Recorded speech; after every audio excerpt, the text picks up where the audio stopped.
What's up guys, welcome back to CardSpot. My name is Ethan and today we're doing something a little bit different. I don't think I've ever done this on the channel before. We're going to run through some Banlist predictions for August 2024. We know that a new Banlist will be coming out around the end of August, so I thought, well, everyone else does it, right? Let's see if I can pull some ideas out of my noggin and see if we can predict what is going to be banned, limited, semi-limited, or unbanned, unlimited, unsemi-limited. You get the drift. So I think let's work our way down. We'll start with cards that I think are going to be unlimited, we'll work our way to banned, and then maybe cards that will be unbanned. So kicking us off with cards that will be unlimited, you can play them at 3. I think first off the list is Armageddon Knight. We saw this card come back to 2 on the last list, and it has done really nothing much. I think we might be at that point where Armageddon Knight is finally power crept. Normal summon and dump a dark. I mean, it's good for like Orchest combos and things like that, but even with Harp Horror at 3, we haven't really seen that do too much. It's just been power crept by the Fiendsmith stuff and Tempai and all of that kind of stuff. So I think Armageddon Knight could quite safely come back to 3. Next up, coming back to 3, Dino Wrestler Pankratops. Yeah, again, went to 2, hasn't really done anything at 2. I mean, we have the better Pankratops and Fenrir still at 3. So I think Pankratops could easily come back to 3. It boosts dinos, but that's it. No one else is really playing it right now. No one else is even playing Fenrir right now, realistically. Maybe some Tempai builds, but even now that they have Genroku, that's kind of dropped from the list. So yeah, I could see Pankratops coming back without too much of a problem. Alright, cards that could be semi-limited. The first one is something moving down the list from limited to semi-limited. I think Magispector Unicorn Kirin can easily come back to 2. Magispectors haven't done much, and they already missed the boat with the new Magispector support, and then unbanning Kirin later, which kind of took away some of the hype. And then additionally, even at 1, Kirin has really done nothing. The Magispector support, while cool, is not enough to keep up with all the meta threats of today's Yu-Gi-Oh! So bringing it to 2 or even unlimiting it would be fine, but I think the way Konami normally does things is they step it down gradually, so I could see them bringing this back to 2. Then I think it's time to use the semi-limited list for some consistency hits. We've kind of seen things like this on Master Duel and the OCG. So what are the 2 most prominent decks right now? It's Snake Eye and Yubel, both with the Fiendsmith engine. So I think for Snake Eye, we could semi-limit Wanted, Seeker of the Sinful Spoils. I think that probably can go to 2 just fine, just to hit some of that consistency so it's not like always in the opening hand. So for Yubel, opening the Spirit Gates going to 2 would just provide a little bit less consistency. Obviously it can still be searched off Dark Beckoning Beast, but that forces you to play more than 1 copy of Dark Beckoning Beast. A lot of the Yubel builds that we've been seeing recently are just playing the 1 DBB and then the 1 Chaos Summoning Beast along with 3 opening of the Spirit Gates. And I mean, realistically, an opening of the Spirit Gates is full combo if it's uninterrupted, so just opening that a little bit less just to gain a little bit of a consistency hit I think would help. A third consistency hit that I could see happening for probably what's one step down from those 2 really top decks, Tempai. I think they could semi-limit the field spell, Sangen Summoning, because this is again just another consistency hit. The field spell searches a Tempai monster and then discards a card, which can set up your graveyard for like Fadra plays, but it also provides protection for your Tempai monsters, which is kind of crazy, where they can't be affected by your opponent's activated effects, and that's crazy for your whole Tempai board. So I think semi-limiting that just to lower some of the consistency. Of course it can still be searched off Pydra, and that's fine, but again, just as a little consistency hit. If they don't open that card, you can interact with their board a little bit easier. You can still Veiler the Pydra that's trying to search it, so just makes things a little bit more fair. Next up, limited. Going to 1, I think realistically there's just 1 card for me here, and that's Skill Drain. Skill Drain at 3 is pretty strong. It's one of those floodgate cards that we're kind of seeing Konami not like anymore.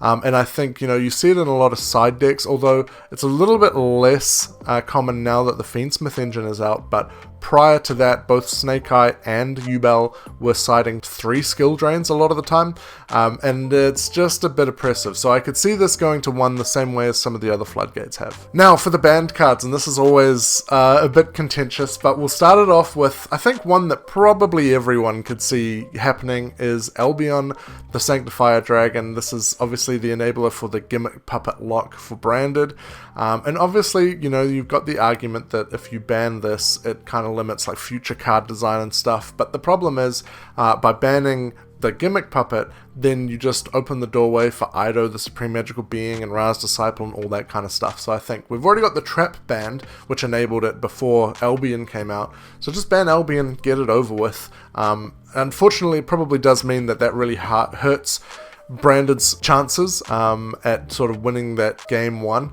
But you know, it's still a solid deck, and it still had loads of support, so I think they'll be okay. Next up, another hit to Snake Eye, because, you know, it's coming up a year that we have had a tier 1 to / tier 0 Snake Eye threat in the meta. I think Age of Overlord was when the first Snake Eye stuff came out, and that was August 2023. So yeah, nearly a full year. If you invested in Snake Eye at that time and you've rode it out this whole time, then good on you, you've got your money's worth. But I think it is time for Flamberge to go, and there's a little bit of reasoning for this. Like, it just calms down all the crazy stuff the deck can do. You can't be doing the IP in the back row, then bringing it out. And when Flamberge goes, you get your Ash and your Oak or your Poplar or whatever. It's just a lot of advantage. And so banning that just calms it down a little bit. The deck is still going to be really strong, particularly with the Fiendsmith engine, but it just makes it a little bit more dealable. And then additionally, we know that with the tins coming later in the year, the dueling mirror tins, it's been announced that there's going to be quite a few reprints in that, but Flamberge has been notably missing. The same can be said for Albion as well. Both of those cards aren't confirmed yet to be reprinted in that set, and that could mean that they're just looking at banning both of those cards and maybe don't want to reprint cards that are about to be banned. The next card that I think could be banned is Anti-Spell Fragrance. We saw this card go to 1 a couple of lists ago. It might have even been the last list. Yeah, I think it was the last list, in fact. And I think the only reason this card wasn't banned was because it was being reprinted in Rarity Collection 2, which was coming out shortly after that list. So I think it's time to see this card go bye-byes. You can see in the North American WCQ and the European WCQ, a lot of those lists are still citing a single anti-spell, because realistically, if you're going first and you flip anti-spell on your opponent in their standby phase, it makes life a lot harder for them. And it's sort of different to the likes of Skill Drain and Rivalry, where you can get rid of those cards a lot easier. By locking down anti-spell, you know, you can't just Harpy's Feather Duster it, you can't Lightning Storm it. Yeah, it makes it a lot more difficult to remove. So I think that card is probably just a bit too problematic for its own good. It probably needs to go to 0. The final card that I can see being banned this list is Appaloosa Bow of the Goddess.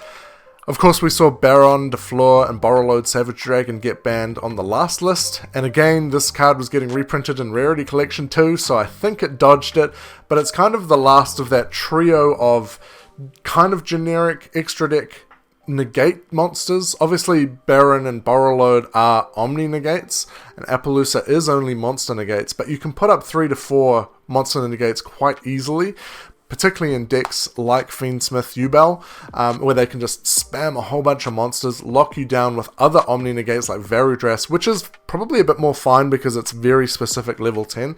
But Appo, just such a strong card, so I think probably it's time to go bye-bye. And finally, cards that I can see coming back off the list. So there's 2 cards that I can kind of see doing something. The first would be Performage Plushfire. I think this card coming back to 1 would be fine. I don't think it would have really any impact on the meta. Pendulum decks aren't really doing anything right now. So bring Plushfire back. Let's start clearing off some of those cards off the list that don't need to be there. I think Plushfire is probably one of them. The second card that I think could come back, and this is a card that we've seen come back in the OCG and Master Duel now, is Heavy Storm.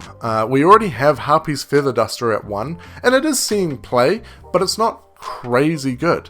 And realistically, Heavy Storm, depending on the deck you're playing, can be just a worse Feather Duster, right? If you don't want to destroy your own stuff, it's very situational, and if you do want to destroy your own stuff, well, great, but I don't think there's too many decks in the meta right now that realistically do want to be destroying their own stuff. So I think Heavy Storm could probably come back to 1 and, yeah, just see how it goes, but I don't think it would be too troublesome. Alright guys, that's it. That's my ban list predictions for August 2024. When the ban list is announced, we'll make another video and we'll go over exactly how we did, how many we got right, and how many we didn't get right. I'm aiming for 50%. If we can get 50% right, that would be pretty sweet. But we'll see how we do. But that's it. Let me know what you guys think down in the comments. What do you think is going to be banned, unbanned, limited, semi-limited, whatever. I'm really keen to know your thoughts because everyone has opinions on this, and it's always really interesting to see what people think. But for now, that's me signing off. I'll see you in the next video.